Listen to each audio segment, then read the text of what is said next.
Good morning students, जीत maths classes में आपका स्वागत है। और आज का जो टॉपिक हम लेकर आए हैं वो है आपका क्यूब एंड क्यूब रूट। तो जैसे हमने स्क्वायर एंड स्क्वायर रूट किया था उसी तरीके से आपका क्यूब एंड क्यूब रूट है जो 8th क्लास में आपका पूछा था एग्जाम में। तो क्यूब का मतलब सबसे पहले से ये समझेंगे।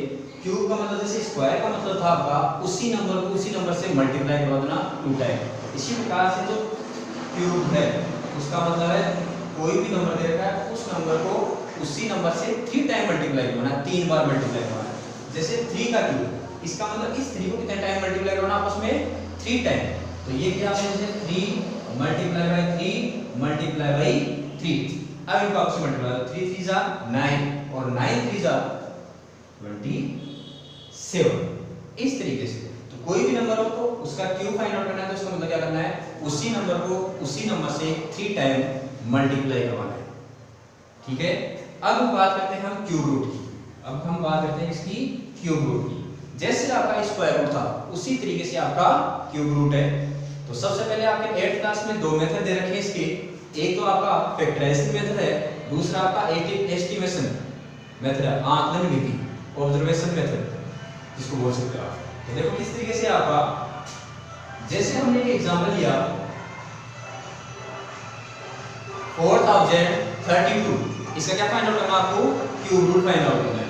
तो क्यूब रूट के लिए आप क्या करोगे, सबसे पहले फैक्टराइजेशन मेथड से किया हमने। तो सबसे पहले इसका वंश कितना आपका 2 है, वंश कितना है 2 है। तो इसका मतलब ये किससे डिवाइड हो जाएगा आपका 2 से। तो ये 2 1 और 6, तो 6 आ गया तो वापस किससे डिवाइड हो जाएगा आपका 2 से। तो 2 से डिवाइड करोगे तो कितना हो जाएगा आपका 108। फिर 2 से डिवाइड करोगे आप इसको तो कितना हो जाएगा आपका 54 टाइम। फिर 2 से डिवाइड करोगे आप तो 27। अब 7 आ गया, इसका मतलब ये जो नंबर है वो आपका 3 से डिवाइड नहीं होता, सॉरी 2 से डिवाइड नहीं हो रहा है। अब करेंगे हम किसके लिए, 3 के लिए चेक।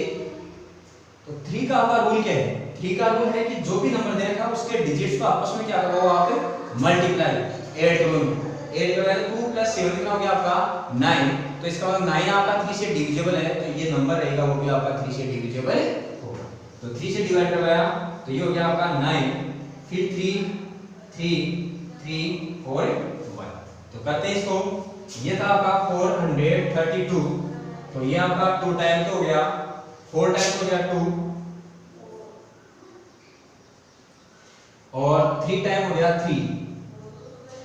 तो जैसे हमने स्क्वायर रूट में क्या किया था, जो भी आपके पास में फैक्टराइजेशन मेथड करने के बाद में फैक्टराइज इसके उनमें क्या की कि 2-2 डिजिट्स की ग्रुपिंग की थी खुद की। तो जैसे 2 और 2 2 टाइम, तो क्यूब में क्या करेंगे हम 3 टाइम्स, मतलब इनको ग्रुपिंग करेंगे 3 3 की। ये आपका बच जाएगा। तो क्वेश्चन आपका ये था कि whether check the number 4032 is a perfect cube number और नोट, कि जो आपका नंबर 432 दे रखा है वो एक पूर्ण वर्ग पूर्ण घन है या नहीं है, ये बताना था।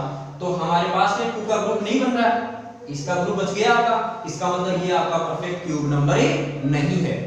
अब एक टाइप का क्वेश्चन ये हो गया। दूसरे टाइप का क्वेश्चन हो सकता है कि आपको ये बोल जाए कि ये आपका परफेक्ट क्यूब नंबर है या नहीं है, पहले तो इसको चेक करो, उसके बाद में वो आपको स्मॉलेस्ट नंबर फाइंड आउट करना है, जिससे यदि आप इस नंबर को क्या करवा दो मल्टीप्लाई करवा दो तो ये क्या बन जाना चाहिए, परफेक्ट क्यूब नंबर बन जाना चाहिए। तो इसका मतलब हमारे पास किसका ग्रुप नहीं बन रहा, इस 2 का ग्रुप नहीं बन रहा। तो इसका ग्रुप बनाने के लिए हम क्या करेंगे, यहाँ 2 मल्टीप्लाई बाय 2 मल्टीप्लाई करोगे, 2 मल्टीप्लाई बाय 2 मतलब इनका ग्रुप बनाने के लिए आपको 2 बार 2 से और मल्टीप्लाई करवाना होगा। तो ये ग्रुप बन जाएगा आपका। इसका मतलब कितने से मल्टीप्लाई करवाया आपने इसको 4 से, इसे मल्टीप्लाई करवाया 4 से। इसका मतलब जो आपका रिक्वायर्ड स्मॉलेस्ट नंबर है, जिससे यदि आप इस नंबर को मल्टीप्लाई करवा दो तो कितना आ जाएगा आपका, एक परफेक्ट क्यूब नंबर बन जाएगा। तो वो रिक्वायर्ड नंबर कौन सा होगा आपका 4 होगा। रिक्वायर्ड नंबर क्या होगा आपका 4 होगा।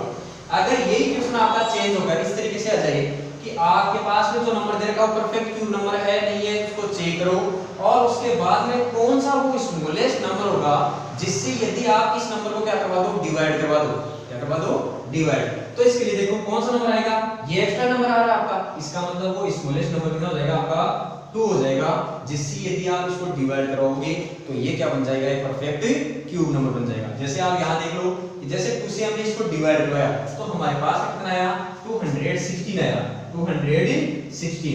अब हमें पता है कि 216 होता है वो क्या होता है, एक परफेक्ट क्यूब नंबर होता है। वो क्या होता है, एक परफेक्ट क्यूब नंबर जिसका जो क्यूब रूट होता है, क्यूब रूट का साइन इस तरीके से रूट वाला साइन और यहाँ थी, तो ये क्यूब रूट का साइन, इसका जो क्यूब रूट होता है वो कितना होता है आपका 6 होता है। तो आज की क्लास में हमने 3 टॉपिक लिए इसके। सबसे पहले चेक करना कि परफेक्ट क्यूब नंबर है कि नहीं है, स्मॉलेस्ट नंबर फाइंड आउट करना जिससे मल्टीप्लाई करवाने पर परफेक्ट क्यूब बने और डिवाइड करवाने पर परफेक्ट क्यूब बने। बाकी आज के लिए इतना ही। बाकी नेक्स्ट क्लास में ऑब्जर्वेशन मेथड बच गया आपका, या उसी का नाम है एस्टिमेशन मेथड, या जिसको हिंदी में बोलते हैं आकलन विधि। उससे इसका परफेक्ट क्यूब नंबर जो भी आपको दे रखा होगा उसका क्यूब किस तरीके से फाइंड आउट किया जाता है, क्यूब रूट किस तरीके से फाइंड आउट किया था वो फाइंड आउट किया। इसलिए इतना ही, थैंक यू।